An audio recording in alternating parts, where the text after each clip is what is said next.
If there is anything I have found most challenging, it has been marriage. And I do not mean issues with my spouse. I mean the challenges that the enemy has brought about due to having a godly marriage.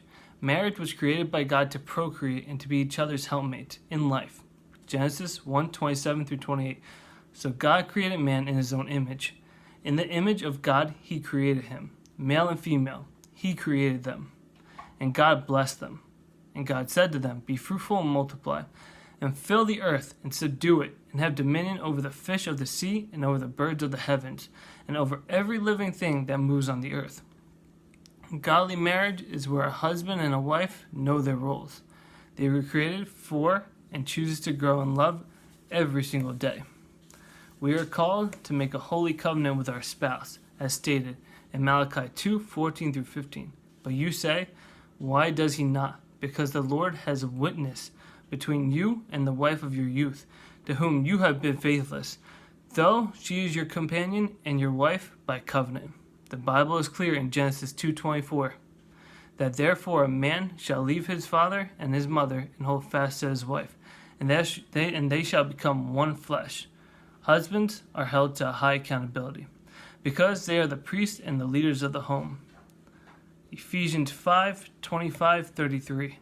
Husbands, love your wives, as Christ loved the church, and gave himself up for her, and that he might sanctify her, having cleansed her by the washing of the water with the word, so that he might present the church to himself in splendor, without spot or wrinkle or any such thing, that she might be holy and without blemish. In the same way, husbands should love their wives as their own bodies. He who loves his wife loves himself. For no one ever hated his own flesh, but nourishes and cherishes it. Just as Christ does the church, and wives are given instruction, as well as 1 Peter 3:1 through 6. Likewise, wives, be subject to your own husbands, so that even if some do not obey the word, they might be won. Without a word, by the conduct of their wives, when they see your respectful and pure conduct, do not let your adorning be external, the braiding of the hair and the putting on gold jewelry, or the clothing you wear, but let your adoring be the hidden person of heart, with the impressionable beauty of a gentle and quiet spirit, which in God's sight is very precious. For this is how the holy women who hoped in God used to adorn themselves, by submitting to their own husbands. We are instructed to have love for one another, as stated in Romans 13:8. Owe no one anything except the love of each other, for the one who loves another has fulfilled the law. 1 Corinthians 13:4 through 5.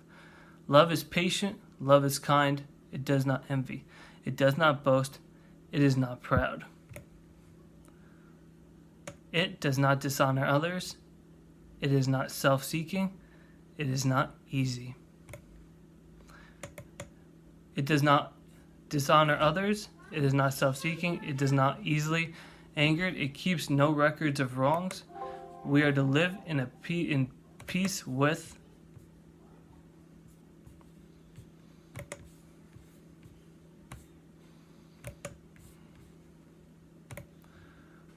one another and seek to grow more in love every day. Both husband and wife are given instruction by God about intimacy in their marriage. 1 Corinthians 7:2 through 5.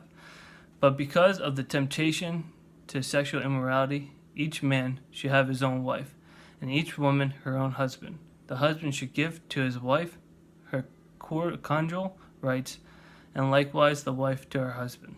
For the wife does not have authority over her own body, but the husband does. Likewise, the husband does not have authority over his own body, but the wife does. Do not deprive one another, except perhaps by agreement for the limited time, that you may devote yourselves to prayer, but then come together again, so that Satan may not tempt you because of your lack of self-control. When we make a covenant with our spouse under God, we are to keep it to faithfully. Life is full of trials and temptations, but God tells us clearly what to do. And when we resist the devil, he will flee.